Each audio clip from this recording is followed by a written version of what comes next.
നാനാ പരീക്ഷകൾ വേദനകൾ നന്നായിരിക്കുന്നുണ്ടായിടിലും, നാനാ പരീക്ഷകൾ വേദനകൾ നന്നായിരിക്കുന്നുണ്ടായിടിലും, നാഥനെയുള്ളത്തിൽ ധ്യാനിച്ചു എൻ്റെ ക്ഷീണം മറന്നങ്ങു പോകുന്നു ഞാൻ.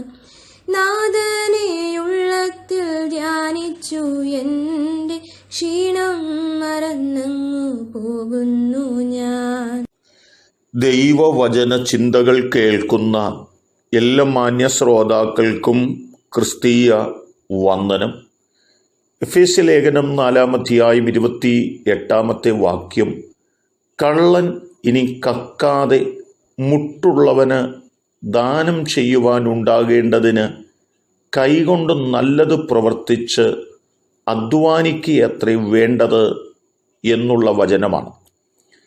വിശുദ്ധ പൗലോസ് ഇവിടെ ഓർമ്മപ്പെടുത്തുന്ന രണ്ടാമത്തെ അതിപ്രധാനമായ ചിന്ത എന്ന് പറയുന്നത്, നിങ്ങളുടെ ഇടയിൽ മുട്ടുള്ളവരുണ്ടെങ്കിൽ, നിങ്ങളുടെ ഇടയിൽ ഭാരമുള്ളവരുണ്ടെങ്കിൽ, നിങ്ങളുടെ ഇടയിൽ ബുദ്ധിമുട്ട് അനുഭവിക്കുന്നവരുണ്ടെങ്കിൽ അവരെ നിങ്ങൾ സഹായിക്കണം. അവർക്ക് വേണ്ടി നിങ്ങളാലാവുന്നതൊക്കെയും ചെയ്യുവാൻ നിങ്ങൾ ഉത്സാഹമുള്ളവരായി തീരണം എന്നുള്ളതായി പദമാണ്. ആരാണ് സഹായിക്കേണ്ടത്? സ്വന്തം കൈകൊണ്ട് നല്ലത് പ്രവർത്തിച്ച് അധ്വാനിക്കുകയും ആ തലത്തിൽ നന്മകൾ കയ്യിലുള്ളവരുമായ നിങ്ങൾ മറ്റുള്ളവരെ സഹായിപ്പാനായിട്ട് സന്മനസ്സുള്ളവരായി തീരണം എന്ന പദമാണ്.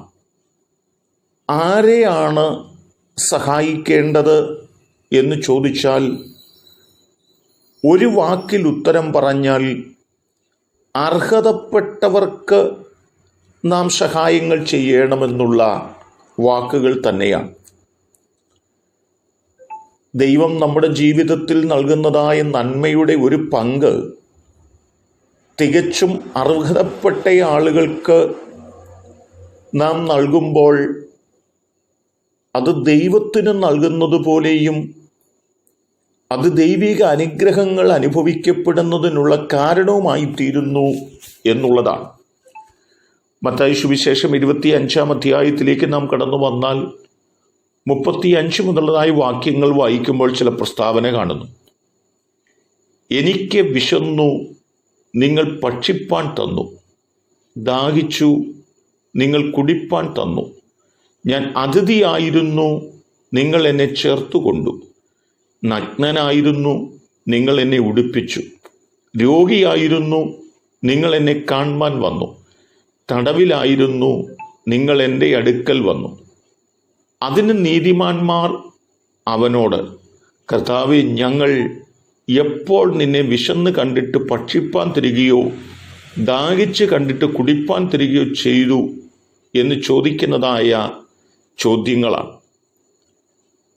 നീതിമാന്മാരായ ആളുകൾ അവർ നന്നായി അധ്വാനിക്കുകയും അവർക്ക് ലഭിച്ചതായ നന്മയുടെ ഒരു പങ്ക് വിശക്കുന്നവർക്കും ദാഹിക്കുന്നവർക്കും അതിഥികൾക്കും നഗ്നർക്കും രോഗികൾക്കും ഒക്കെ വേണ്ടി മാറ്റിവെച്ചപ്പോൾ, അവർക്ക് അത് നൽകിയപ്പോൾ കർത്താവായ യേശുക്രിസ്തു പറയുകയാണ്, നിങ്ങൾ ആ ചെയ്ത പ്രവൃത്തികളൊക്കെയും അതേറ്റവും ശ്രേഷ്ഠമാണെന്നും അതെനിക്ക് ചെയ്തതിന് തുല്യമാണെന്നും ഓർമ്മപ്പെടുത്തിയിട്ട് പറയുകയാണ്, നിങ്ങൾ അനുഗ്രഹിക്കപ്പെട്ടവരാണെന്നും നിങ്ങൾ എൻ്റെ സ്വസ്ഥതയിൽ പ്രവേശിക്കുമെന്നും നിങ്ങളുടെ ജീവിതത്തിൽ നന്മ കൊണ്ടും നിങ്ങൾ നിറയപ്പെടുമെന്നും ഓർമ്മപ്പെടുത്തുന്ന പദങ്ങളാണ്.